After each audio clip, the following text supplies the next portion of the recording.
We are winding down our coverage here at the Noosa Mining and Exploration Conference, and we're talking tin. What a way to wrap things up here. I'm joined by Russell Clark. He is the CEO for Kasbah Resources, which is focused on a tin project in Morocco called Ashmash. Thank you so much for joining us here on the sidelines. Thanks, Daniela. So operating in Morocco, paint a little bit of a picture here for our investors. Look, Morocco is a very safe place. It's in the north of Africa, just south of Spain. Fabulous infrastructure. There's a monarchy there. It's very safe, as I say. Great roads, good ports, great people, Francophile, so they speak French, then they speak Arabic, then they speak English, which is a lot more than I can do. So you've just wrapped your feasibility study, right? So how much tin do you believe that you're sitting on right now? Look, we've got reserves of about 57,000 tonnes of tin.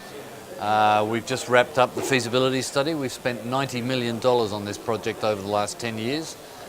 We've just produced the feasibility study, capex of around 100 million, 96 million, NPV of 98 million US dollars, rate of return of 23%. So when can we expect you to be in production? We should be in production by the end of 2020.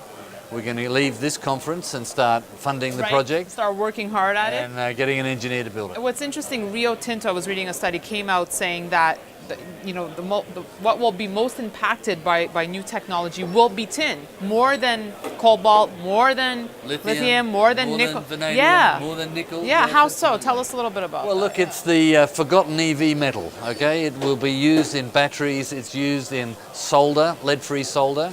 So people talk about cars and vanadium, windmills and all those things, but they all need to be joined, and that's why the copper story is so strong, but you need tin to join it all together in the form of solder.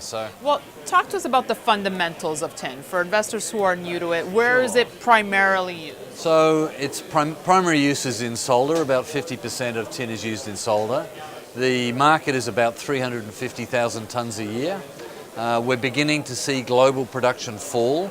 There hasn't been much investment in tin over the last few years.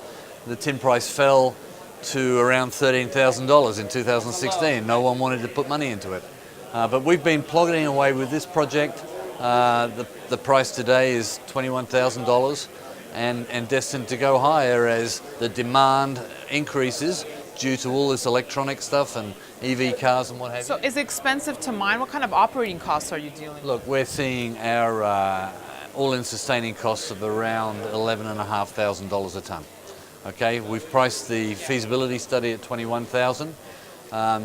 This is a joint venture with some Japanese partners. Toyota Tsusho are in there.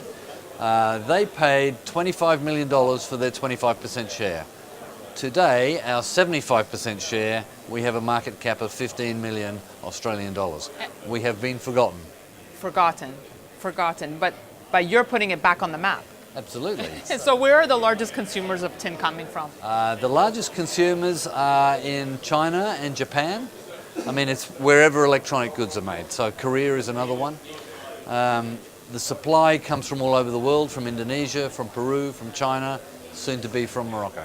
So with the few months left of the year, I guess we're midway through here, what's going to be your main focus? Funding the project.